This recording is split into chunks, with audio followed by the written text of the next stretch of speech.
IVM. Welcome to Absolutely Right. I'm your host Aditi Surana. Today's topic is the need of the hour. We cannot deny it, ignore it, or even push it under the carpet anymore. It's high time that we address this issue. So, my friend, let's talk about depression. Depression is the leading cause of dysfunctionality in the world. According to a 2017 study done by WHO, World Health Organization, 264 million adults around the globe suffer from depression. And I believe in 2020 that number has gone off the charts. But for some reason, we do not talk about it. We do not give it the kind of attention we should. I have seen people using the term depression casually. They say things like, such a depressing day, yaar, or the meeting was so depressing. But when actual depression shows up, they do not accept it. They deny it, dismiss it, or even ignore it.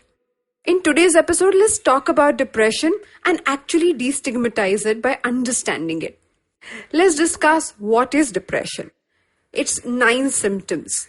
The handwriting trait that depicts depression and 10 things you can do to recover from it. If you're new here, then let me fill you in. Our Friday episodes are designed around topics that I teach as a high-performance coach. Like any other coaching session, I create a worksheet or what we call Friday Fun Sheet with every episode. A PDF document that you can download from my website, aditisurana.com/podcast. Make notes, write personal experiences, scribble, doodle. You'll be surprised to see how this small additional step of using a fun sheet will help you internalize all these lessons and hacks a lot more. Depression is a mental as well as physical illness. There is a major difference between having depression and feeling depressed. We all feel sad, depressed, low from time to time. Having a bad day, losing a job, poor grades, breakup, PMS, or even sickness. There are so many reasons why we feel sad or low. However, these emotions change when the situations improve.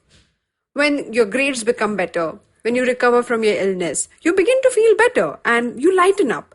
But that is not the case when you're feeling clinically depressed. The symptoms last more than 2 weeks and are consistent almost every day. So let's look at 9 things you can do to investigate your depression further. First, low mood.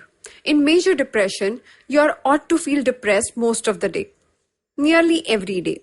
A person with a depressed mood may report feeling sad, empty, or may cry frequently. Having a constant low mood is one of the 2 core symptoms of depression. 2.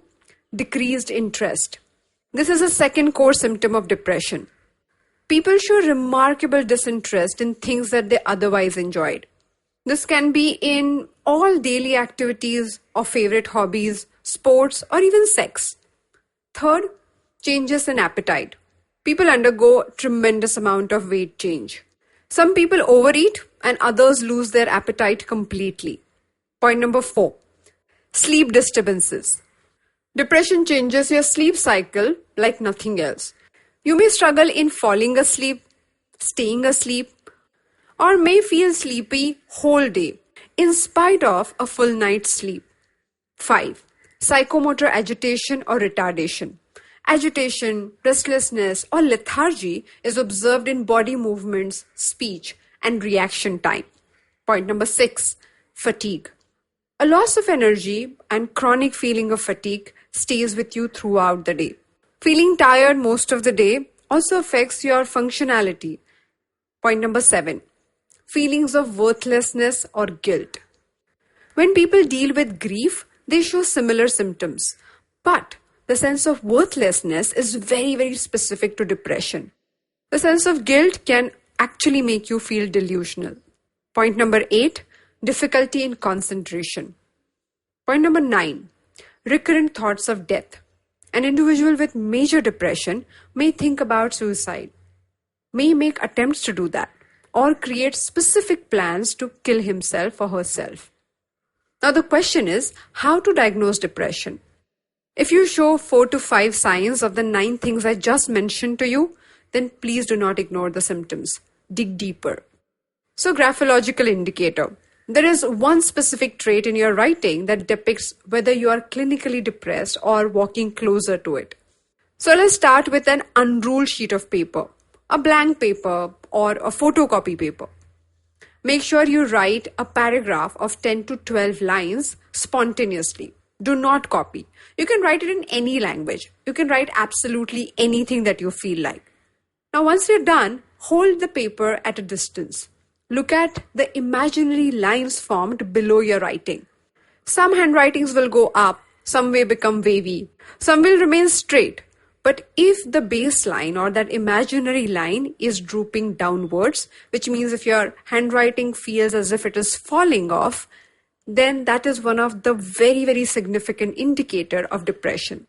It may seem very, very simple, but I have checked this trait and checked the symptoms with people and have found so many people walking very, very close to depression. It's a quick test. The second way to diagnose is to take a test. There are 3 questionnaires I'm mentioning in today's Friday Fun Sheet. Take a look, go on those links and check it out for yourself. Please remember that clinical depression requires medical attention and treatment like any other physical illness. It has nothing to do with who you are, how strong or sane you are. People get depressed post-pregnancy or with incorrect lifestyles due to unhealthy emotional and physical habits. So there is nothing personal about it. But if you have the symptoms and if you don't do anything about it, then there is a challenge. Here are some ways that can help you cope up with depression even better along with your treatment. First, build a support network. One of the most important things you can do to help yourself with depression, other than medication and therapy, of course, is to develop strong social support. Reach out to people you trust or people you can speak with. In the episode number 30 of Absolutely Right, I have spoken about how to help a friend suffering from depression. So share that resource with your support system. Point number 2, reduce your stress. Easier said than done, I totally agree. When you're under stress, your body produces more of a hormone called cortisol. In the short term, it is a good thing because it gears you up and helps you cope up with the stress at hand. But over a long run, it is really, really harmful. And it creates many problems, including depression. Find out techniques that can help you cope up with your stress better. We got to break the cycle. Point number 3, improve your sleep hygiene. Sleep and mood are intimately related. In a study done in 2014, more than 80% of people with major depression disorder experienced sleep disturbances. Good sleep hygiene could be a key to improve the quality and quantity of your sleep. Most people suggest that you can switch off your electronic devices 1 hour before you go to bed. Try it out. Point number 4, improve your eating habits.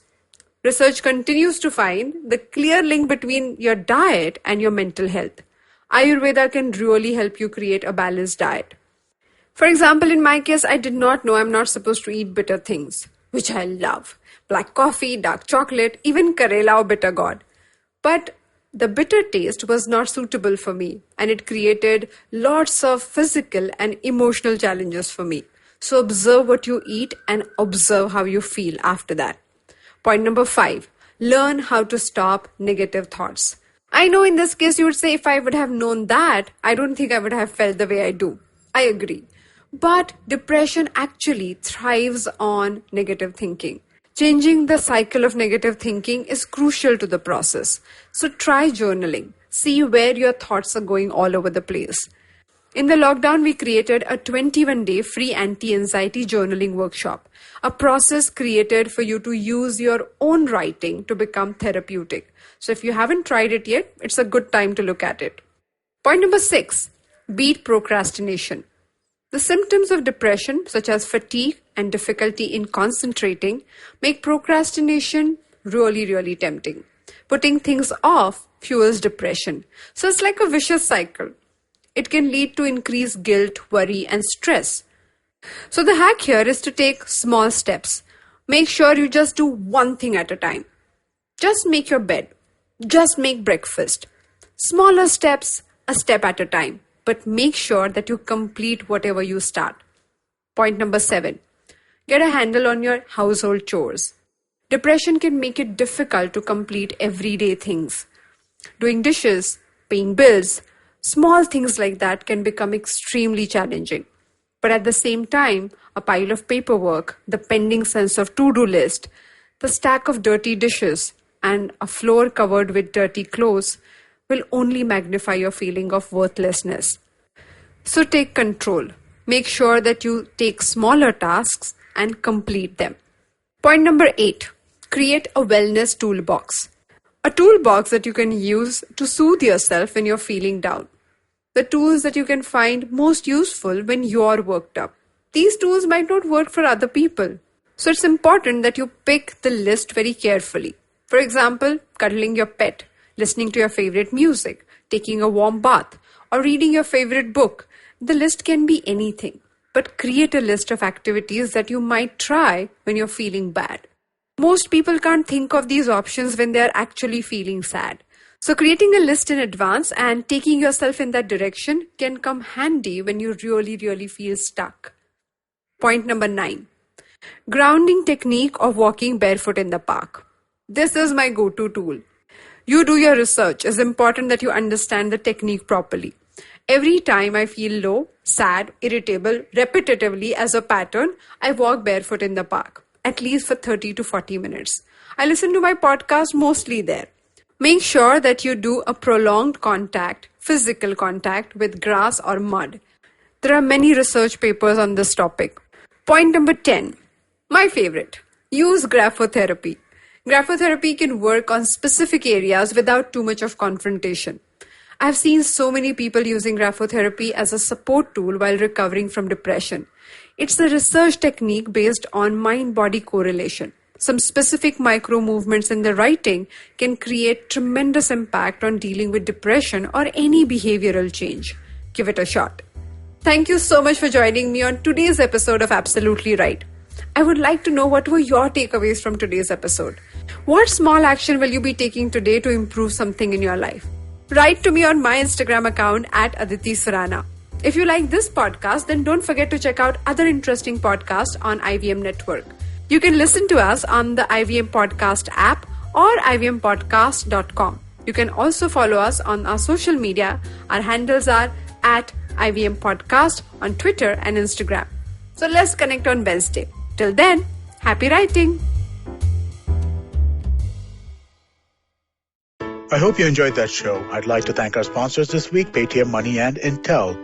Really fun week, and I think that you guys should definitely check out some of the stuff we did. So we had Shifa Mehta, who is the host of the show Smile India, on the Paperback podcast. Really fun thing. On Edges and Sledges, our hosts had an episode just amongst themselves. No guests this time. Really fun show with lots of cool banter.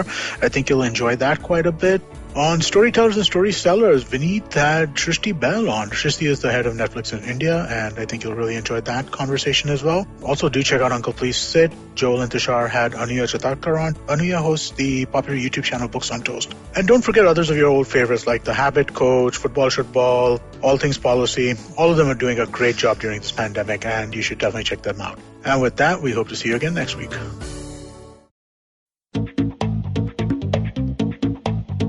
Advertising is dead. Yep, you heard me right. Advertising is dead. We're all in the content business now. Let's not call it news, TV, radio, etc., etc. It's all content, and we're in the middle of this weirdly exciting phase where all the borders and lines that have been drawn over decades has been swept away by this lovely thing called the internet. We're a show where we don't dwell on just the stuff that is now, but rather the wider stuff about advertising, media, content, and the whole goddamn circus surrounding it. Tune in every Tuesday for our weekly unboxing of the mystery box we used to call advertising. I'm Varun Dugirala, co-founder and content chief at The Glitch, and this is my new podcast, Advertising is Dead.